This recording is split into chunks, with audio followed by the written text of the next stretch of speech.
the currency you have that's in circulation, that's internationally available, has to be absolutely massive, because you have to be able to lubricate every transaction on the planet, whether it's financial trade or otherwise. Second, you have to not care at all what happens to the value of your currency on any given day, because if you go in and actively manipulate the exchange rates for trade purposes, say, then no one's going to use your currency because they don't know what it's going to do. It's not reliable. It's not accessible. And that means you can't, as a percentage of GDP, have a very significant trading presence in international systems. Because if you did, you would very much care what happened to the value of the currency. And that means there just has never really been a big competitor to the United States. The closest, wasn't very close, but the closest was the European Union's euro.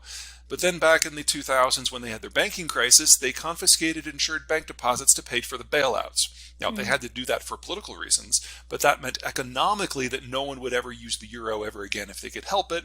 And as a result, the euro has gone from the #1 trade finance currency to, I think, they're #5 now. We always pay attention to the wrong things. This is something that pops up from time to time whenever the United States does something that some country finds annoying, or whenever some country thinks that they've found a way to crack the code. It has never amounted to anything, but we'd go through this every 6 to 9 months. So the issue right now is you've got the Brazilian president talking about a BRICS currency, and in the aftermath of the United States doing some pretty severe financial sanctions on the Russians, people are wondering if there's a way to get away. And what's turning out is there's a whole lot of nothing. So, you you just want me to kind of go down in the battery of what's gone down here? Let's do it. Okay, so, at the top of the list, the Argentines say they're all in. And I would argue that you should never look to the Argentines for financial guidance unless you're looking for ways to, do more truancy. The Bangladeshis are saying that they will pay the Russians in rubles for a nuclear power plant that they could never afford to build in the first place. So it was already a dead project.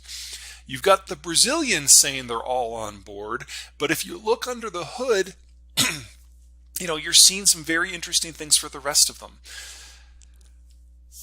The Russians and the Indians actually got into an argument about a week and a half ago about how neither side thought the other side's currency was worth anything, and that dropped the Indians out of the coalition. The Chinese, their first and foremost issue is about making sure that they have full control over their financial system.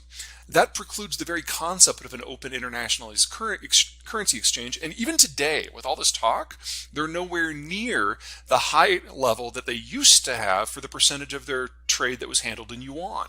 They're not even back to where they were before the financial crisis. And so we've got R and C, whose relationship is a tryst. We've got R and S who compete. We've got R and I who don't trade, I and C who don't trust. C won't let enough happen to make anything move, and that just leaves B and S. And, color me a skeptic. Well, people talk about the yuan, but it will never be that. It was the euro until the financial crisis, and then that went away. The next one down's the pound. And until Brexit is figured out one way or another, it's a non-candidate. The Japanese tried to The Japanese tried to internationalize back in the 1980s and got burned because, like the Japanese, they weren't willing to open their financial sector. And they will never play that role again. So every time we have this conversation, countries are like, we hate the dollar, we want something else, we're going to go try something else.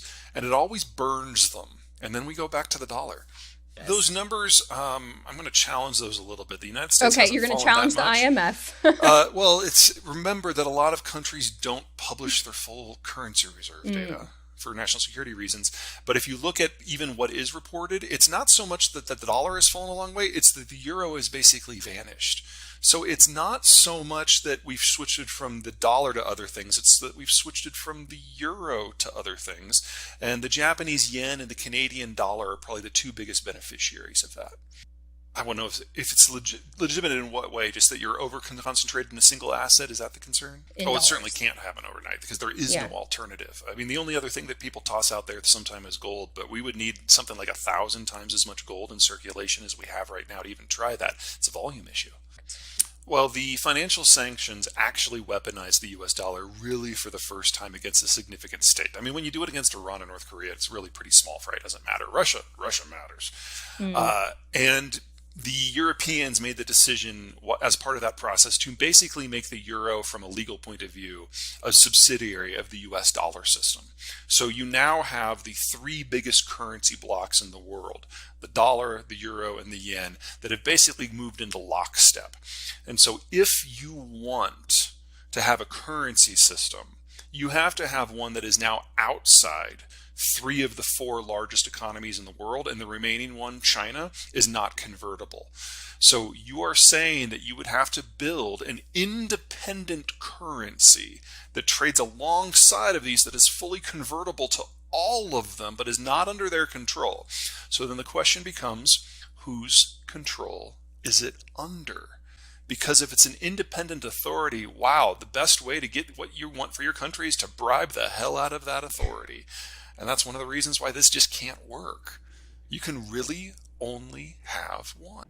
Yeah, I mean, either it's independent, in which case it's the most corrupt system you can imagine, or one of the countries manages it, in which case that country manages it for his or her own economy, in which case everyone else is left on the outside. And, even with the United States weaponizing the dollar, it is still the least bad option for everyone, even the Russians. One of the things that the Russians discovered when they dumped a bunch of money into the yuan is they went back a few months later and tried to pull it out, and the Chinese were like, no, that's okay, we don't want it back, you can keep it.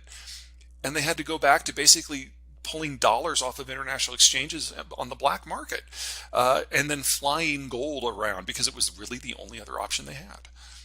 Well, I mean, that was a really straightforward conversation. So remember the context of Bretton Woods. Those talks began while World War II was still going on. So if the Brits or the Dutch or someone else had tried to stick it to the United States on financial terms, the U.S. could have very easily said, okay, well, A, you clearly can't read a map. So we're just going to let the Germans hang on to that chunk while we work with the rest. So everyone was going to do whatever the United States said at that deal. And especially since the United States really wasn't asking for all that much. We basically, rather than trying to establish all of Europe and the world as a colony, which is what any of the European powers would have done, we said that we will protect you, and we will provide our currency to service your systems, and we will use our navy to patrol the global ocean so that global trade can happen for the first time, if in exchange you allow your security forces to be put under ours for purposes of countering the Soviets. So for a security agreement that the Europeans were broadly in favor of in the first place, they got access to the globe without having to have a military, which, it's something that never happened before.